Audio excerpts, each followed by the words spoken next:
bem, amigos telespectadores, amigas telespectadoras, caros internautas que nos acompanham pelas redes sociais. E hoje a gente vai abordar um assunto dos mais sérios. Porque o Santuário da Mata Atlântica, a vila histórica de Paranapiacaba, em Santo André, na zona sudeste da região metropolitana de São Paulo, está ameaçada por um centro logístico. Tem lógica? Acho que nenhum, né? Mas por isso que eu vou conversar com a professora Silvia Helena Passarelli, do SOS Paranapiacaba. Professora, muito obrigado por me conceder o prazer dessa entrevista. Nós todos do movimento é que agradecemos esse momento de poder falar de Paranapiacaba e multiplicar as ações em defesa dela, que é o que mais nós queremos. Legal. E é um movimento que já vem aí de alguns anos, aí, pelo menos eu me lembro desde acho que de 18, alguma 17 por aí que vocês criaram. E vocês estão falando agora de remobilização, né? Por que a remobilização? Então, nós ficamos paralisados, o mundo ficou paralisado com a Covid, né? E a gente estava num movimento, discutindo, fazendo várias reuniões, a gente abraçou vários grupos, vários outros grupos nessa ação pela defesa de Paranapiacaba, contra a instalação desse centro logístico ou desse porto seco.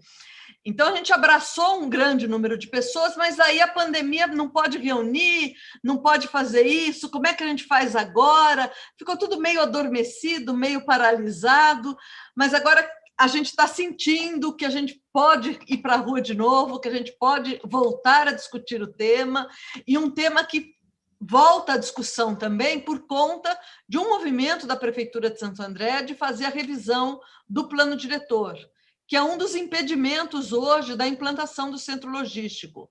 A proposta do centro logístico vai contra o atual plano diretor de Santo André, que prevê para essa área bonita que você está mostrando a valorização da exploração do turismo, de um turismo comunitário e da prestação de serviços ambientais, que é tudo que o centro logístico não quer fazer. Correto. Agora, só para então, por conta dessa movimentação da prefeitura, a gente falou, gente, vamos ter que nos rearticular. Então, nós temos vários grupos do Facebook, o WhatsApp, todas essas redes sociais novas que a gente aprendeu a lidar, né? Algumas não tão novas, mas que a gente aprendeu a trabalhar com elas, mas, ao mesmo tempo, essa necessidade de ir para a rua e de colocar o assunto na pauta de discussão para a gente entender o que queremos para Paranapiacaba. Legal. Já teve uma manifestação no dia 17 de outubro na própria vila. Eu sei que vocês estão preparando uma outra para a Avenida Paulista, para talvez ter mais repercussão, porque vai estar num centro que tem uma visibilidade muito grande. Não tem data ainda da Paulista, não, né? Está sendo organizado? Não tem data. Na realidade, a gente começou lá no dia 17, a gente começou a discutir por conta do tipo de público que a gente reuniu, um dia péssimo, chovia, horrível, um frio. Então, mas, mesmo assim, a gente atingiu um público bastante interessante e um público que mostrou claramente Paranapiacaba não é só de Santo André. Paranapiacaba não é só do ABC. O interesse de Paranapiacaba é metropolitano, ou talvez é do estado inteiro, não é do Brasil inteiro, a ponto de ter sido tombada pelo IPHAN. Então, a gente vai ter que levar essa discussão mais ampla, então a gente está construindo essa ideia de fazer uma conversa na Avenida Paulista. A gente não sabe se é uma passeata, se é uma aula pública, se é uma discussão. A Avenida Paulista se presta para um monte de coisa, então a gente está estudando e articulando as pessoas. A gente está sem data, é final de novembro, começo de dezembro, porque daí acabou o ano, né? Então tem que ser antes do Papai Noel. Tá certo. Bom, e com certeza, quando tiver a data, vai nos avisar, porque a gente vai fazer outra entrevista e vai divulgar com certeza isso. Agora, para quem não conhece, não tem ideia do que seja Paranapiacaba, o que esse Porto Seco pode afetar? Do ponto de vista ambiental, do ponto de vista social, a gente fala do turismo, que pode ter um impacto muito grande, e pelo que eu observei nesses últimos tempos, houve até algumas audiências públicas, E nessas audiências não se levou em consideração, por exemplo, a questão do turismo. E a gente tem muita gente que vive do turismo em Paranapiacaba. Outras cidades que podem ser e que devem ser afetadas também não foram ouvidas. Fala um pouquinho do impacto que esse Porto Seco pode trazer, porque a gente ouve um outro lado, o outro lado só fala do desenvolvimento econômico, da geração de emprego, já fala de uma série de coisas, apresenta o que seria o lado bonito da coisa, mas não apresenta tudo. Que impacto isso pode ter para todos nós? Então, deixa eu começar colocando o que é Paranapiacaba, né? Paranapiacaba é uma vila operária que nasceu como um canteiro de obras da São Paulo Railway, da construção da ferrovia, e acabou se fixando no local por interesse de que os ingleses perceberam que a vila era necessária para manter a Serra do Mar funcionando. A qualidade do nosso clima faz com que as fortes chuvas interrompessem o tráfego de trens no trecho da serra por conta do desmoronamento. Então, uma equipe de trabalhadores foi importante para ficar no local. Então, para você ter uma ideia, as dúvidas em relação a ter a vila de Paranapiacaba ou não, a ferrovia começou a funcionar em 1867. Somente em 75 eles falaram, não, tem que ficar gente aqui, e eles implantaram a primeira estação lá no Alto da Serra. Sim. Por conta dessa questão climática, da característica do clima único da Serra do Mar. Então, essa vila nasceu nesse momento, né, e se expandiu para a operação dos trens da tecnologia de vapor da Serra do Mar. A partir daí, a partir da década de 40, 50, quando a ferrovia foi desapropriada pelo governo brasileiro, foi implantado um outro sistema de trens, que é o sistema cremalheira, e esse sistema não exigia tantas pessoas para operar o sistema.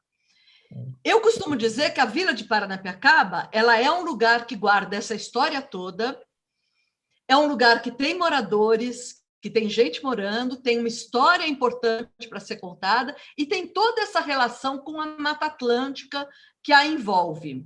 Então, eu tenho várias questões importantes que essa vila preserva e que lhe traz um interesse turístico muito importante. Que turismo é esse? Aquele turismo que vai 50 mil ônibus, como acontece nas praias? Não, é um turismo comunitário, é um turismo que tem que ser operado pelos próprios moradores de Paranapiacaba.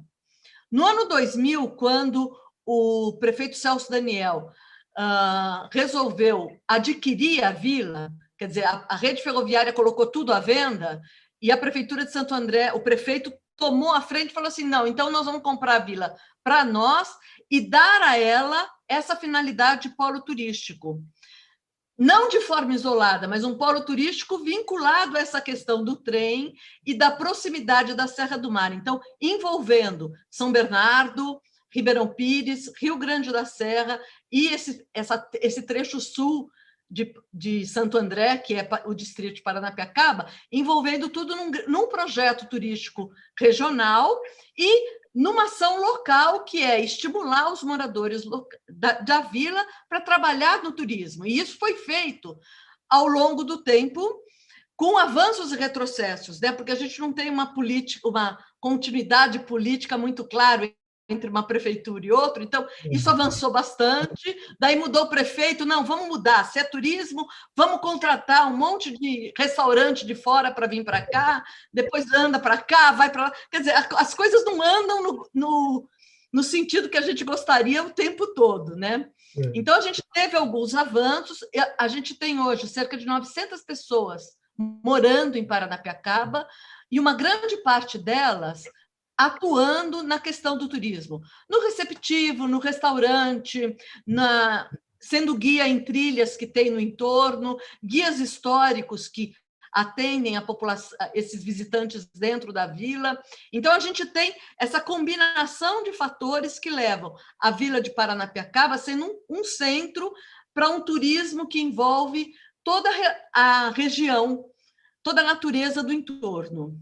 Correto. O que é o centro logístico? O centro logístico é uma proposta que, no estudo de impacto ambiental, não é muito claro se é um centro logístico ou o que vai ser, mas a proposta do empreendedor, que tem várias terras nessa região, é de implantar uma infraestrutura para, no futuro, ser um centro logístico. Então, ele vai implantar, criar platôs, então fazer desmonte de terra, desmatamento, desmonte de terra, criar platôs e ramais ferroviários para, posteriormente, interessados em implantarem lá ou galpões para depósito ou fazer estacionamento de contêineres. Então, é essa proposta que está no centro logístico. E é lógico, como você disse... É de 91 hectares, é isso? 96 hectares. 96. São 90 campos de futebol. 90 campos de futebol. O lugar onde foi criado o primeiro campo de futebol do Brasil, pelo Charles Miller, que trouxe uma bola, jogou lá com o pessoal lá, e agora vai ter 90 campos de futebol de desmatamento, é isso? De desmatamento. E onde que é isso? Então, às margens da ferrovia, na porta de entrada da vila de Paranapiacaba, quer dizer, é um pouquinho antes da vila, não é exatamente na vila, mas é o caminho que todo mundo vai ter que passar para entrar na vila.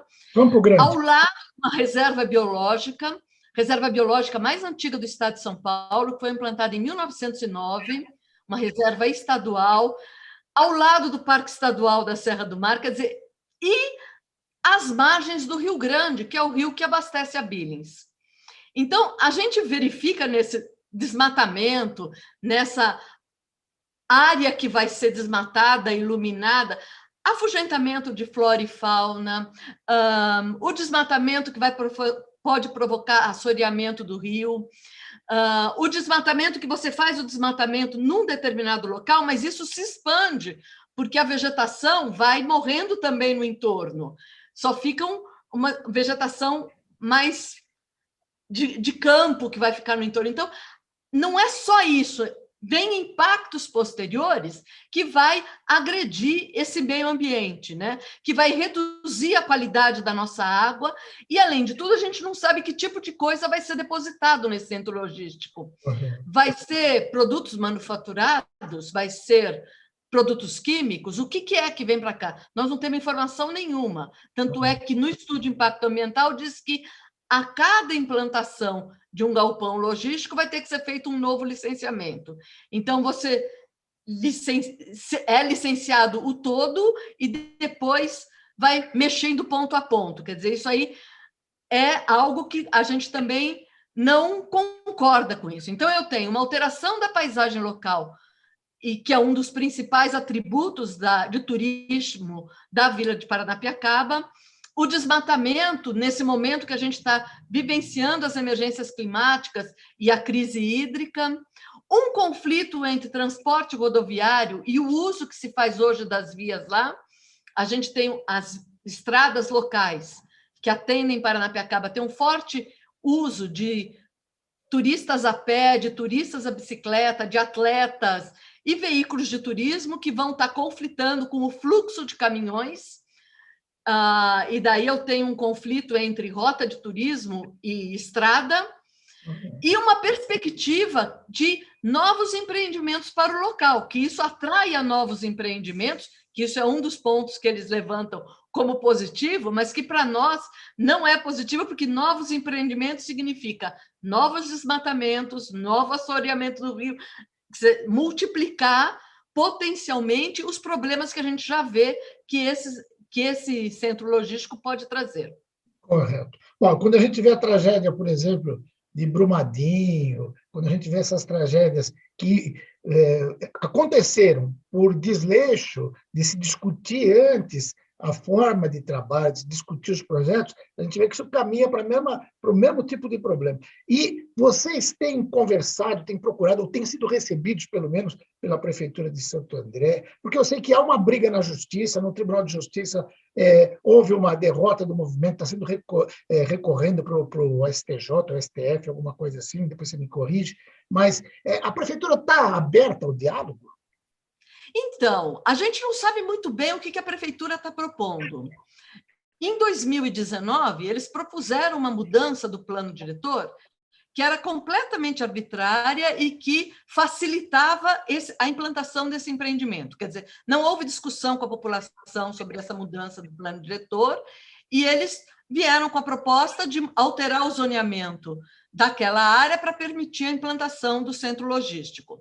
Nós conseguimos barrar essa proposta numa discussão na Câmara, onde a gente mostrou que os conflitos dessa mudança, mas também outras mudanças que esse plano diretor propunham e que contradiziam outras leis do município, que tinham falhas no processo de discussão, de elaboração daquela revisão do plano diretor de 2019. Agora, a prefeitura está, de novo, apresentando a proposta de fazer uma discussão do plano diretor. Então, a gente se inscreveu como interessados em participar da discussão. Nós não sabemos como vai ser essa discussão, porque ela não foi, ainda não tem um cronograma. Também a prefeitura ficou impactada com a pandemia, né? Então, ela ainda não apresentou um cronograma de discussão, como que vai ser, até onde que a gente vai com isso, mas a gente entende que é fundamental que se analise o potencial de Paranapiacaba antes de fazer propostas de mudanças radicais que a gente não vai conseguir alterar, né? Nunca a gente estudou claramente qual é o potencial dessa exploração turística lá em Paranapiacaba e o que ela pode trazer para a economia local. E, ao mesmo tempo, nunca se discutiu a questão da prestação dos serviços ambientais. O quanto que a gente pode ter de benefícios em manter uma floresta, em criar produção de espécies mudas da Mata Atlântica para negociar, para vender também, mas também para fazer reflorestamento. Quer dizer, estudar realmente qual é esse potencial de Paranapiacaba. A gente, recentemente, acabou de lançar um livro onde a gente traz um pouco essa discussão. Pesquisadores da USP e da Federal do ABC, que estão envolvidos num projeto que chama Governança Ambiental da Macrometrópole Paulista, face às variabilidades climáticas, a gente resolveu estudar Paranapiacaba como um foco dessa questão da macrometrópole e esse caso específico, né? E a gente está lançando esse livro está disponível para download pela editora da UFABC, onde a gente coloca perspectivas de desenvolvimento para a vila. Não é só a ideia de tem que estagnar, tem que preservar, vocês são os atrasados. Não, a gente sabe que tem conflito, a gente sabe que existem saberes em Paranapiacaba que são importantes para serem repensados e, principalmente, existem outras alternativas de desenvolvimento local que não é apenas essa falácia de gerar emprego e criar imposto. Imposto que não é imposto local, né? Porque um centro logístico vai gerar ISS. Isso não ajuda o governo local. Com certeza. Que maravilha. Vou até baixar esse livro para dar uma lida, para entender mais esse movimento. E eu acho que a gente vai ter que falar muito mais vezes. Infelizmente, o tempo de televisão é implacável, teria muito mais coisa para falar, mas a gente vai voltar a falar mais vezes. Silvia, se você tiver aula... À disposição. Eu sei que também daqui a pouquinho você tem aula aí na Federal do ABC, né? Então aí não podemos atrapalhar as aulas. Mas, olha, fica à disposição para você colocar alguma coisa que você queira para concluir, por favor. Não, olha, eu queria muito agradecer esse espaço, né? É um espaço caro e raro para a gente poder falar, para a gente poder divulgar as questões que nos afligem e que a gente quer fazer, quer debater essas ideias. Não é esse caminho? Vamos procurar outro, mas vamos procurar coletivamente um novo caminho, e eu acho que esses canais são super importantes. Eu acho ótimo a gente ter retomado o contato, né? A gente se conhece há poucos anos das nossas vidas na Prefeitura de Santo André. Então, agora a gente pode retomar essa conversa e recolocar esse e outros temas da área de preservação ambiental, que para nós é tão importante. Queria muito agradecer. Legal, a gente vai continuar falando disso. Eu te convido e convido os nossos amigos telespectadores, logo depois do intervalo, vai ter uma entrevista fantástica, uma entrevista que eu gravei na semana passada com o Zé Renato. Zé Renato, que era do Boca Livre, fantástico. O Zé acabou de lançar um trabalho de música com as crianças de uma comunidade lá da Maré, no Rio de Janeiro. E tem tudo a ver com esse nosso papo aqui, porque o nome do disco é Água para as Crianças. E eles lançam um grito de defesa do meio ambiente com as crianças lá do Instituto Sabendo Mais, da Maré. E eu até vou falar, peço desculpa para os telespectadores, que a gente conversa e fala que ele vai para Portugal. Ele já foi, fez o show sábado agora no Porto, na Casa da Música, e na volta ele disse que vai trazer novidades. Mas, dando sequência a esse nosso papo de meio ambiente, daqui a pouquinho assistam o Zé Renato, que está um papo também maravilhoso. Professora Sílvia, muito obrigado por me atender e até a próxima. Joaquim, é um prazer e até a próxima. Agradeço muito. Legal. Silvia Helena Passarelli, professora do SOS Paranapiacaba, falou com você.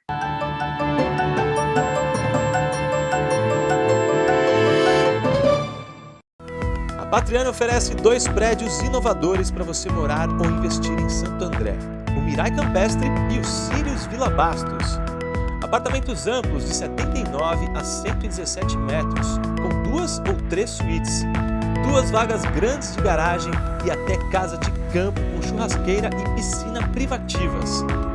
2 lançamentos modernos para morar ou investir em 2 dos melhores bairros de Santo André, Campestre e Vila Bastos. Saiba mais em construtorapatriani.com.br.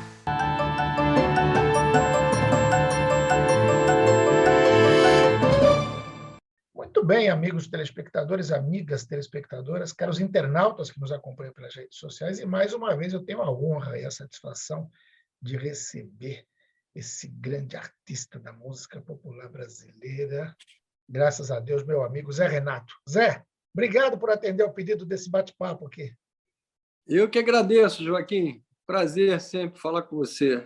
Legal. Olha, o pessoal está vendo aí, no fundo, aí a meninada que gravou do coro lá do Instituto Sabendo Mais, lá da Maré, né? Que é trabalho Isso, legal. da Maré. Foi gravado em 2020, um pouquinho antes da gente começar na pandemia.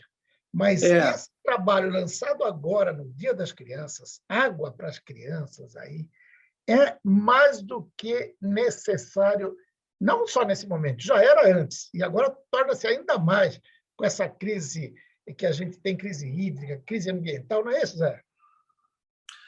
É, exatamente. É uma crise, a gente vai... essa ideia, eu tive essa ideia há 14 anos atrás, né? Que quando eu estava lendo noticiários sobre o aquecimento global, as consequências, né, assim, muito sérias que a natureza estava sofrendo com relação à água, a poluição, o aumento esse aumento da temperatura que faz com que as águas, né, os oceanos tenham aumentem o volume, e isso causa problemas para as populações. Tem áreas que pessoas que vivem ali com risco de ser inundado, inundações, enfim, então uma série de problemas que, né, ilhas que eu vi, eu me lembro de ver naquela época, né, ilhas que podiam desaparecer, que estavam desaparecendo, especialmente na África, na região da África, né? Então a gente tem uma série de problemas que ambientais, e que a água, obviamente, que é uma fonte da natureza tão importante para tudo, né? É difícil, né? A gente imaginar quando criança, né? Eu ficava imaginando como é que a gente poderia, porque nunca passou pela nossa cabeça que um dia a gente teria que se preocupar com a água, de uma forma geral, né? Da poluição, da possibilidade de falta de água, e tantas questões sérias que isso poderia acarretar. E desde há 14 anos atrás, quando eu tive essa ideia, que fiquei assim, lendo essas notícias, né? Até me lembro que foi no suplemento do Globo, que era que tratava, né, de questões ambientais e tal. E nada, pelo contrário, as coisas só, infelizmente, esse disco ele só ficou cada vez mais atual. Quer dizer, esses 14 anos as coisas só pioraram, né? Então a gente vive uma questão muito séria e, para mim, assim, foi importante também, apesar, né, claro que quando eu tive a ideia de gravar o disco há 14 anos atrás, eu fiquei tentando nesse período, né, 2007, eu acho, tentando gravar, mas eu vejo que ele teve aconteceu na hora que tinha que acontecer. Eu acho que isso fez com que eu amadurecesse mais a ideia, compusesse mais músicas, e acho que as coisas isso, acabam acontecendo na hora que tem que ser mesmo, sabe? E tive essa a possibilidade de contar com esse coro maravilhoso das crianças do Instituto Sabendo Mais, que é a região aqui da Maré, que é uma região aqui do Rio de Janeiro, para quem não sabe, tem muitas questões, né, de violência e tal, e essas crianças elas vivem, claro que convivem com tudo isso. Agora, a alegria que elas trouxeram para o estúdio foi comovente, assim, sabe? Porque sabendo de todas essas questões, essa realidade tão difícil, né, que eles vivem, e as crianças foram absolutamente trouxeram para a gente um clima de felicidade, sabe, de entendimento musical, porque além de tudo muito assim, tem uma musicalidade que me surpreendeu, porque são canções novas, né? Não são canções conhecidas. Sim. E as crianças aprenderam e fizeram um trabalho maravilhoso, porque eu ficava, antes de gravar o disco, eu sempre tive essa preocupação, porque não é um disco assim de canções que são muito, digamos, para um trabalho infantil, que você pensa, a princípio, canções mais fáceis e tal. São canções que eu componho, do jeito que eu componho, né? São músicas que eu faço, que poderiam estar aí incluídas em qualquer trabalho meu, porque eu não me considero nenhum especialista, né, em canções infantis. Eu faço as músicas porque também a minha infância as referências musicais eram muito, tinha o disquinho aquele disquinho né, das histórias com Braguinha e tudo mais, mas também tinha, por conta, né, do meu pai, que era muito ligado em música, eu vivia escutando desde pequeno samba, seresta e tudo. Então tudo isso se misturou minhas referências são muito muito variadas, né? Então eu acho que as crianças são capazes de absorver todas essas informações, né? Então eu fiz muito inspirado também nessa vivência que eu tive, né? Legal. Mas é isso mesmo. E as canções, elas são de uma leveza, apesar de ter uma denúncia séria, tal, elas passam para a gente uma tranquilidade. E as crianças cantando, fazendo coro no fundo. Eu estava até lembrando, enquanto você falava, parece que é uma parceria com a Zélia Duncan, né? Que vocês começam a dizer assim, quando Portugal aqui chegou, alguma coisa assim. Né? E a gente fala ao mesmo tempo da colonização, fala ao mesmo tempo da poluição das águas, né? Fala dos peixes. Tem outra música que fala assim, os peixes de água doce, outros o mar salgou, tal. Quer dizer,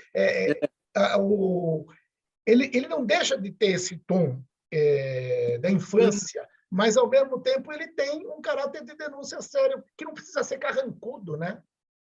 Exatamente. Eu acho que eu tive essa preocupação com a leveza. Eu tive, desde o início do projeto, quer dizer, de passar um recado, claro, um recado sério, como você, né, são preocupações que a gente tem, que são cada vez mais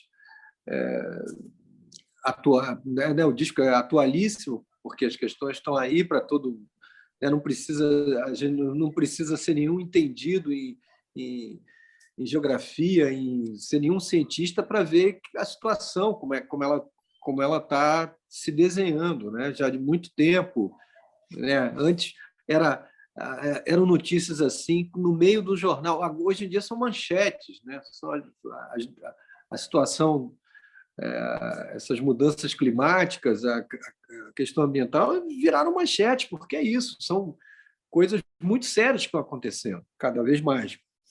Então eu acho que o disco chega num momento em que eu acho que ele tem uma reflexão, ele propõe uma reflexão sobre essa questão toda que a gente está vivendo, mas com isso, com leveza, com divertimento. As crianças eu acho que uma maneira uma boa maneira de se aprender, né, de poder falar sobre questões mesmo sérias, é se divertindo, né? No caso da música, no trabalho infantil, é que tem esse ingrediente da diversão sempre presente.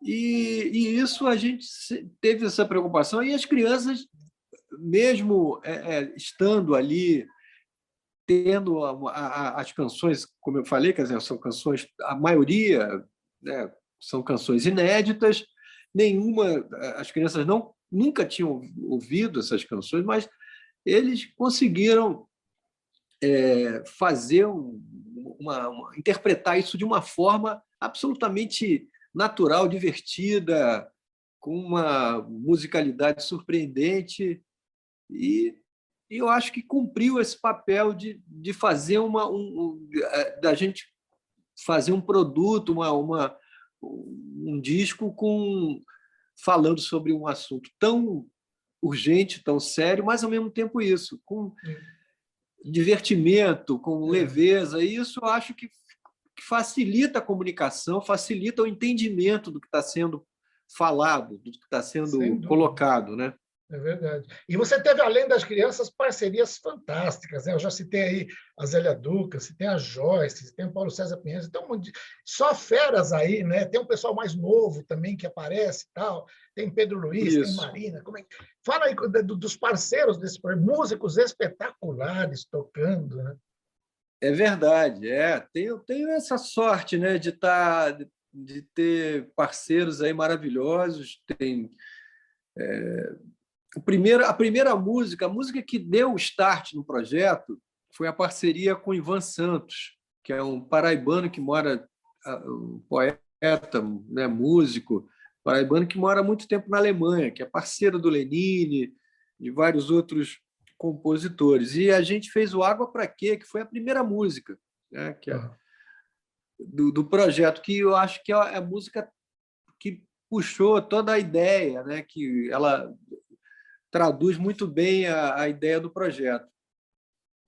E daí eu comecei a procurar, né, Zélia Duncan, que fez essa música que você citou, que começa falando que tem um clima meio reggae, meio, né, com a participação do Mu Carvalho, do Mu da Cor do Som, né, que toca nessa música, que fez. E Pedro Luiz, que talvez seja a parceria. Pedro Luiz e Paulinho Mosca são duas músicas talvez as mais recentes, digamos assim, do projeto, né? E aí tem a música com a Joyce, né, que é a música que encerra o disco, que é o De Onde é Teu Navio. Tem a Ciranda com o Paulo César Pinheiro, que tem a participação do Geraldinho Azevedo cantando. Tem o Juca Filho. Água Pra Quê aqui? Hein? Água Pra Quê, que deu origem a tudo isso? Só um trechinho. Muito legal, né? Olha que barato. Tem um arranjo aí do Zé Nogueira, que faz um teclado.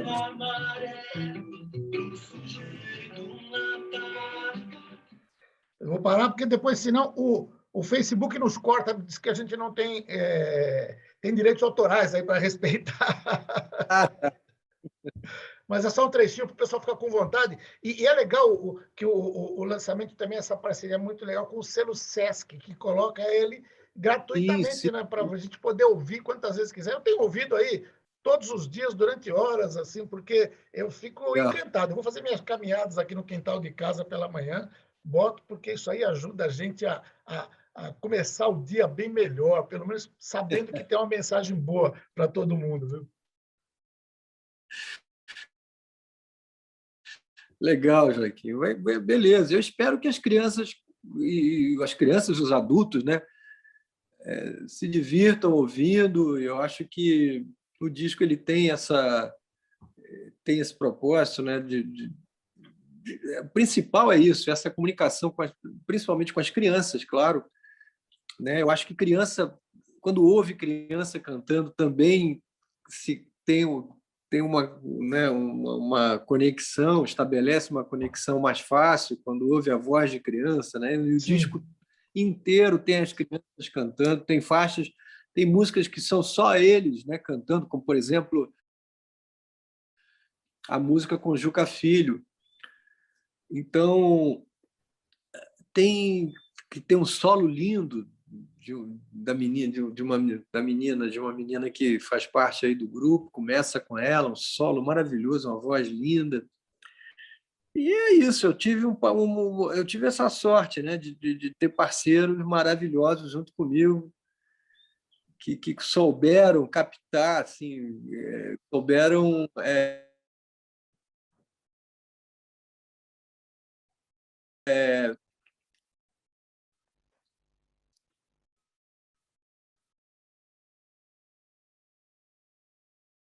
Deu uma travada aqui, mas o Zé já volta. Deu uma travada. Mas não tem problema, depois a gente edita, né? Não tá ao vivo, a gente consegue editar depois. Deu uma travada. Tá bom. Então, beleza. Né? Às vezes entra. Cara, eu não sei o que é, mas entra ligação, aí você tem que. Mas legal. E você produziu demais também nesse período que a gente está parado, né? Teve o lançamento daquele CD também que é maravilhoso. Você fala da influência do teu pai. Tenho feito bastante. Tá travando aqui, né? Opa, tá travando? Agora você me ouve? Deu uma travada agora.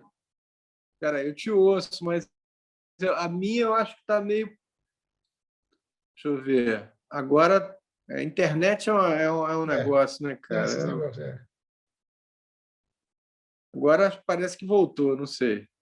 Não. Eu estava falando da minha produção durante esse período. Olha, fiz bastante coisa, né? Saiu aquele CD do show que eu tinha feito, que eu fiz há um tempo atrás. Orlando Silva. Eu recentemente também fiz uma parceria. Também sabe que todo mundo aqui em casa foi, meus parentes, minhas irmãs, meu sogro, todo mundo foi presenteado com o CD do Orlando Mavioso.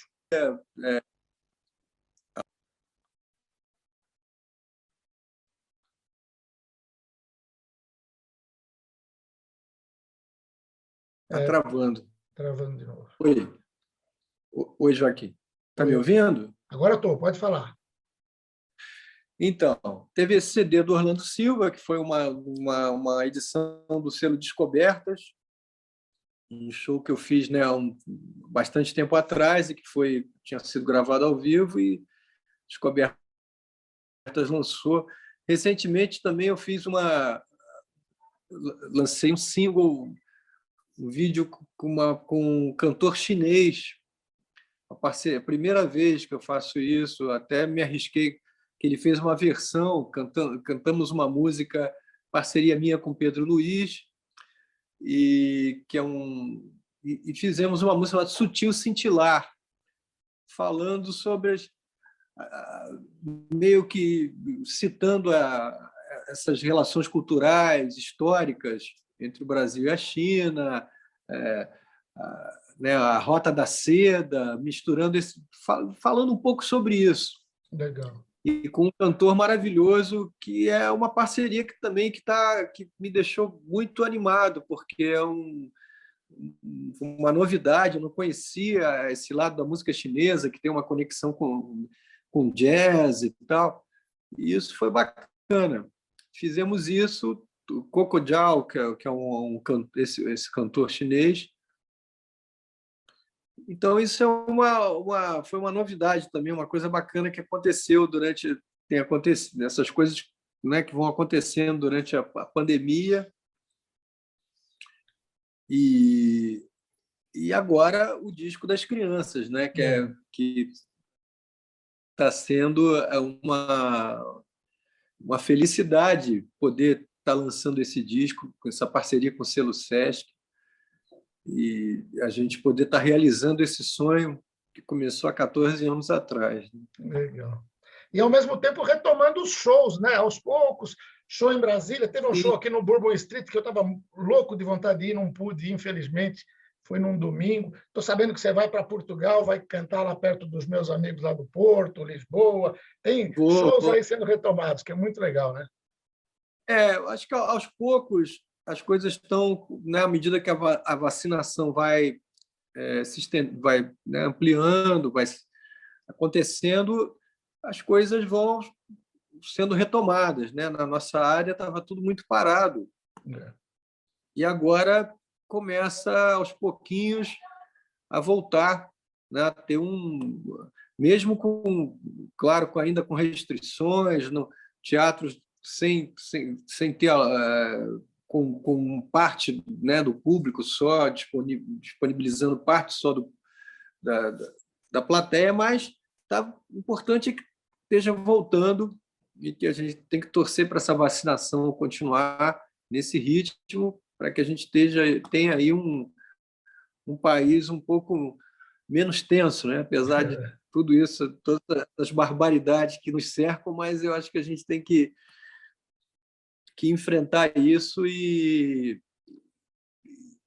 tentar, de alguma forma, eu acho que isso, mesmo né, com questões complicadas aí que a gente sabe, que eu não vou ficar aqui falando, mas a gente sabe que existe, né, a respeito da vacinação, a gente tem que dar força para as pessoas continuarem se protegendo, se vacinando, que isso é isso que vai trazer né, uma tranquilidade maior, uma possibilidade de retomada, de forma geral. Sem dúvida nenhuma. Zé, eu ficaria aqui mais umas 2 horas batendo papo, porque o papo é sempre agradável com você, mas, infelizmente, você sabe, o tempo de televisão é implacável. A gente vai falar mais vezes. Boa viagem, boa apresentação lá em Portugal, e na volta me conta o que aconteceu lá, como é que foi essa turnê aí para Portugal. Aí. Muito obrigado, Joaquim. Na volta a gente se fala assim. Eu estou viajando na terça-feira, vou lá com os meus amigos da Banda Zil, para o Porto e para Lisboa, e vou tomar uns vinhos, né? Rever esse lugar que eu adoro tanto, que eu já fiz, gravei um disco lá, inclusive, né? Tem um disco feito em Portugal, tenho muitos amigos, então vai ser um prazer poder rever essas pessoas todas e respirar um pouco voltar um pouco a essa vida que a gente sempre teve, né, de viagens, de shows e tal. Então isso me deixa feliz e esperançoso. Legal. Zé, um abraço, obrigado. Um abraço, Joaquim, tudo de bom. Zé Renato, falou com vocês.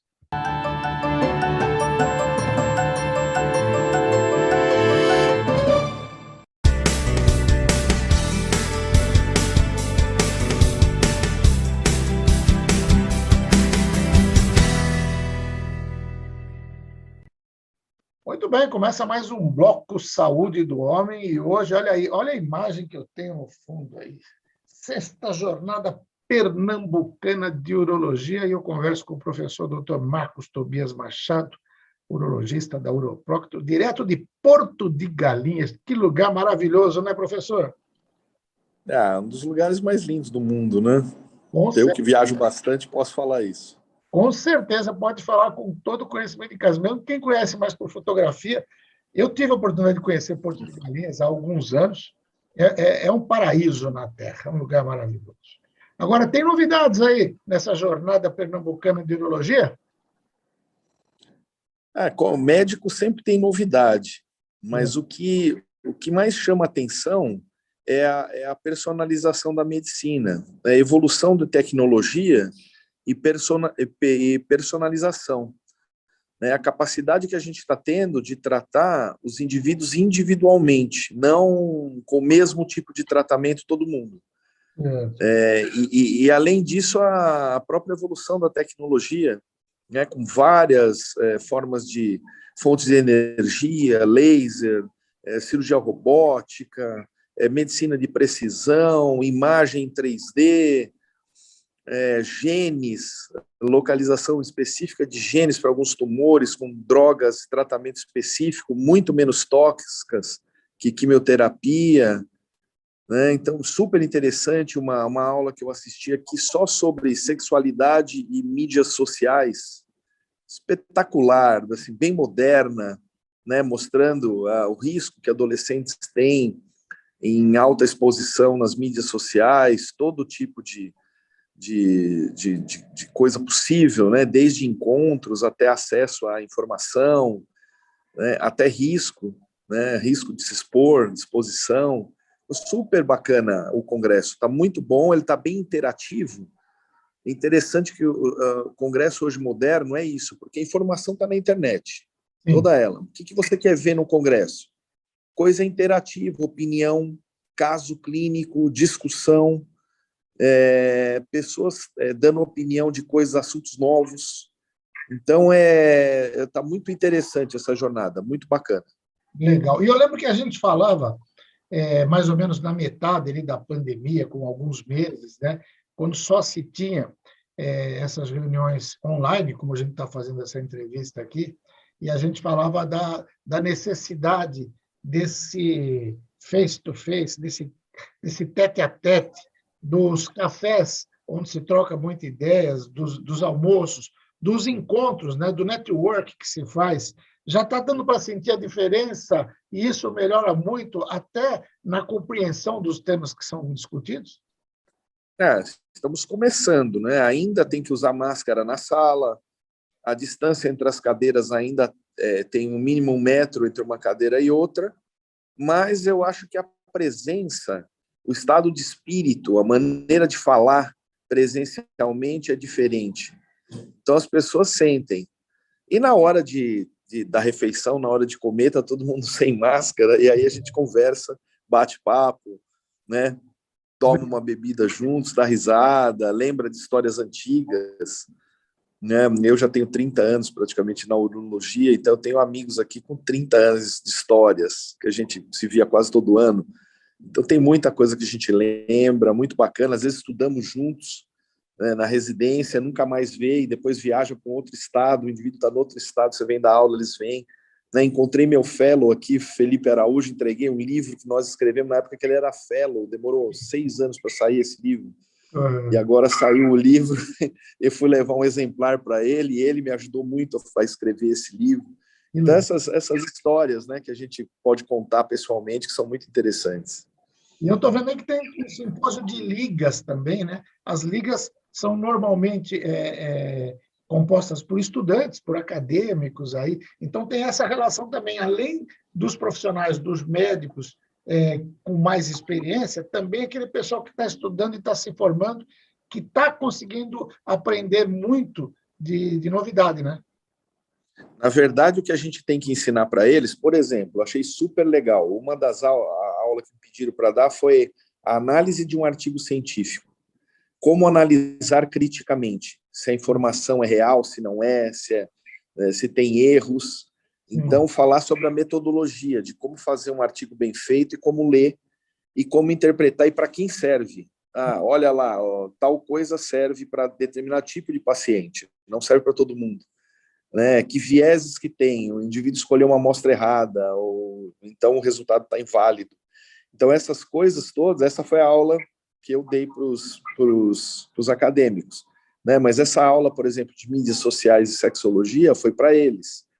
Uma outra aula foi a evolução do bisturi à cirurgia robótica. O cara contou uma história da cirurgia. Legal. Sensacional. Outra, medicina de precisão. Isso foi para acadêmico. A história de todos os sequenciamentos, desde o gás mostarda, que foi a primeira quimioterapia utilizada, até hoje, que você pega um gene e usa uma droga específica para aquele gene, né, e particulariza o tratamento do paciente. Então, essa também foi uma outra apresentação de oncologia feita por um médico para acadêmico. Para quê? Para ele ter a perspectiva de como a medicina muda. Ou como deve ser feita a análise, né, a interpretação das coisas.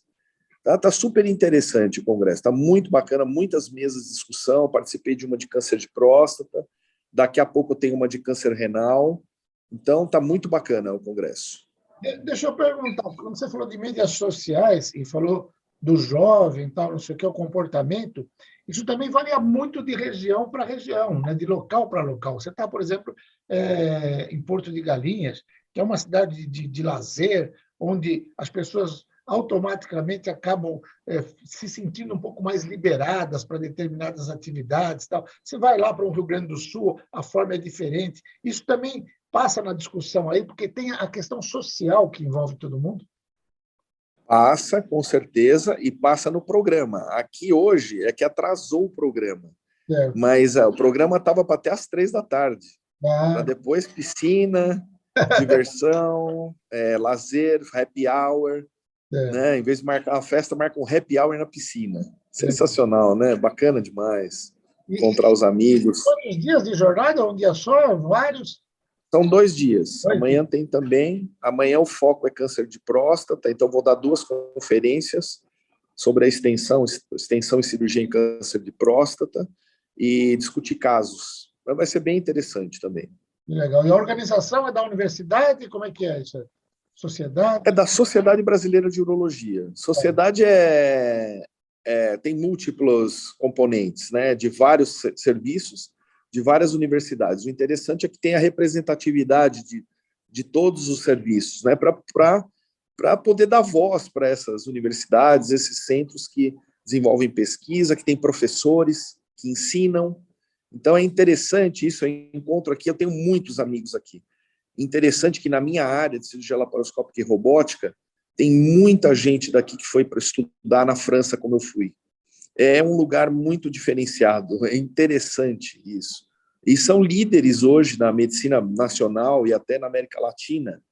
Então, eu encontro muitos aqui, formei indivíduos aqui também, encontro indivíduos que eu formei, indivíduos amigos de profissão. É super bacana trocar essa experiência e ver que os indivíduos estão progredindo. Aqueles indivíduos que se ensinaram hoje são grandes professores, né? E a gente para escutar quando o indivíduo fala, e aí você fala, pô, eu pus um tijolinho ali naquele muro, né? Tem um orgulho de falar, né, que participou da formação do indivíduo, de dar o livro na mão dele e falar, olha, você é aluno quando escreveu comigo, agora você é professorzão, aí, ó, tá aí o livro que nós editamos. Bacana, né? Eu tenho bastante...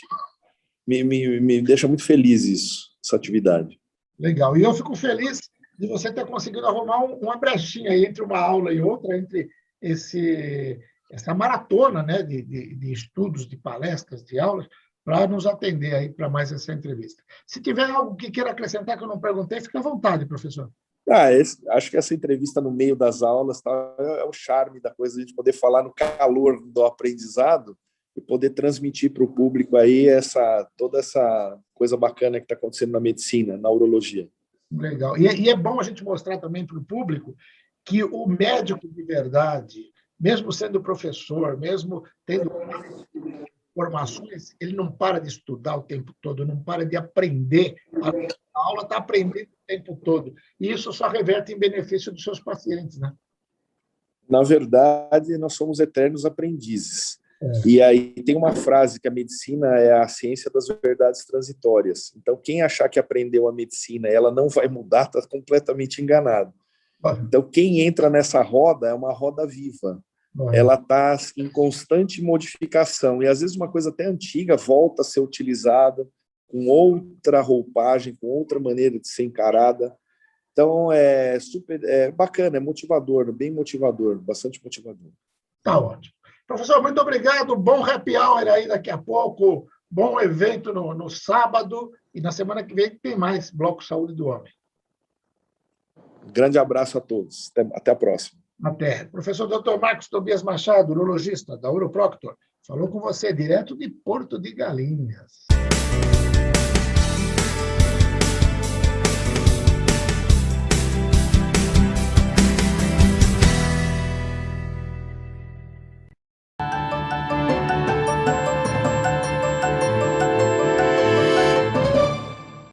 Muito bem, amigos telespectadores, estão vendo essa praça aí? É a Praça da Riqueza, da Prosperidade. Aqui na Igrejinha Nossa Senhora da Prosperidade, em São Caetano do Sul, bairro que vai servir de base para o teste do IBGE para o censo de 2022.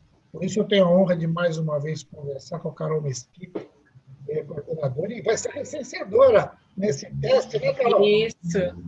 Isso, vai ser muito legal, um prazer estar aqui, agradeço muito pelo convite, pela oportunidade. Então, a gente vai fazer esse teste aí no bairro Prosperidade, vamos bater lá na porta de cada um e coletar os dados, e vai ser muito legal, a gente está muito animado. Que maravilha! Nesta terça-feira, a gente está gravando hoje, é terça-feira, dia 26, é que foi instalado lá um posto no Atende Fácil de São Caetano para auxiliar essa operação, né? Conta aí, como é que foi decidido isso? Como é que vai acontecer todo esse trabalho, Carol? Então, o posto é lá na Avenida Prosperidade, número 441. Quem quiser também passar por lá para ver, a gente está lá organizando todos os trabalhos, vai começar no dia 4, né? Então, a gente já se instalou lá, estamos instalando os equipamentos, e, na realidade, esse teste vai ser feito, todos os estados escolheram uma localidade, né, específica para testar determinado aspecto do censo. O bairro da Prosperidade, a gente vai focar nos aparelhos, vai ser testado toda a aparelhagem para ver se dá conta do recado, né, já que o censo é gigante, né? Uma operação gigantesca, então a gente precisa fazer esses testes para ver se vai dar tudo certo para quando chegar em 2022, né? Que vai ser o censo, a gente já está com tudo redondinho. Legal. Bom, foi até bom que você corrigiu, colocou o endereço Prosperidade 441, porque eu falei Atende Fácil, o pessoal pode achar que é lá na Major Carlos Del Preto, mas não é. É o Atende Fácil Express que foi instalado aí exatamente para esse trabalho. E daí que a gente está fazendo essa entrevista, até para convocar e convidar todos os moradores da Prosperidade a atenderem os recenseadores, a prestarem as informações que são pedidas, porque a meta é entrevistar 100% dos moradores do bairro. É isso mesmo, Carol? Isso mesmo, a gente quer e pretende entrevistar todos, é fundamental a colaboração. Eu aproveito para lembrar todo mundo que todo questionário, toda entrevista é sigilosa, a gente não vai divulgar esses dados, então não precisa ter medo, todo recenseador que vai chegar na casa de cada um vai estar com identificação, vai estar com esse crachá. Aqui tem o telefone também que dá para ligar, para verificar se realmente a pessoa que está lá é do IBGE, então é bem seguro, não precisa ter medo. Eu sei que assim esse momento, né, que a gente está vivendo é bem inseguro, mas não precisa se preocupar com nada, a gente está aqui para trabalhar, para a gente levar, né, esse retrato do Brasil da melhor maneira possível, da maneira que realmente ele é, né, tirar essa foto. E, então, é fundamental todos participarem desse teste também depois, no ano de 2022, do censo, novamente, a gente vai estar lá de novo e é muito importante, todo mundo sabe da importância, né, do censo para o Brasil, principalmente agora nessa época de pandemia, de incertezas, então eu peço a colaboração de todos. Legal. É bom a gente sempre frisar isso, porque o último censo foi em 2010, né, nacional, e teria que ter sido feito em 2020, a cada 10 anos, mas infelizmente, em virtude da pandemia, não pôde. E todos esses dados coletados, eu sou um que usa os dados do IBGE quase que semanalmente. Toda a informação que eu preciso, número de população de uma cidade, renda, questão econômica, todos esses dados, eles são essenciais para que qualquer governo, seja ele o que esteja de plantão, como a gente fala, tenha subsídios para poder fomentar políticas públicas que venham em benefício de toda a população. Né? É isso aí. A importância do censo é dar ferramentas para que a gente possa trabalhar, para que o país possa trabalhar para ele mesmo. Né? Exatamente, perfeito a sua colocação, é isso mesmo. Essa ferramenta vai ser usada e tem que ser usada para que as políticas públicas sejam bem feitas, seja para o lugar certo, aquilo que realmente aquela determinada população precisa. Então, é fundamental mesmo, o que você falou é perfeito mesmo, assim. Fundamental a gente responder os censo para conhecer mesmo a localidade, para saber o que está faltando lá. Um político pode usar isso para levar aquilo que está faltando, para não colocar coisas que não precisam, né? Para distribuir melhor a renda, a gente paga muito imposto e a gente precisa desse retorno. Maravilha. Começa dia 4, então. Isso mesmo. Ele também.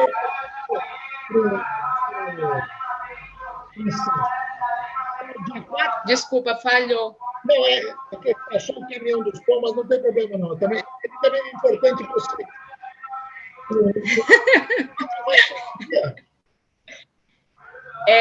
Desculpa, não ouvi. Dia 4 até. A gente pretende terminar em no máximo 2 semanas toda a coleta. Acredito que vai dar certo. Então, a previsão é começar no dia 4 e coletar tudo, e a previsão é que dure 2 semanas. Tá ótimo. Passar em todas as casas. Legal. Carol, muito obrigado pela tua entrevista, parabéns pelo teu trabalho, que é importantíssimo. A gente vai voltar a falar mais vezes, tá ok? Sucesso aí no Tá bom. Muito obrigada, viu? Até a próxima. Muito obrigada, até mais. Tchau. Mesquita, do IBGE, conversou com vocês.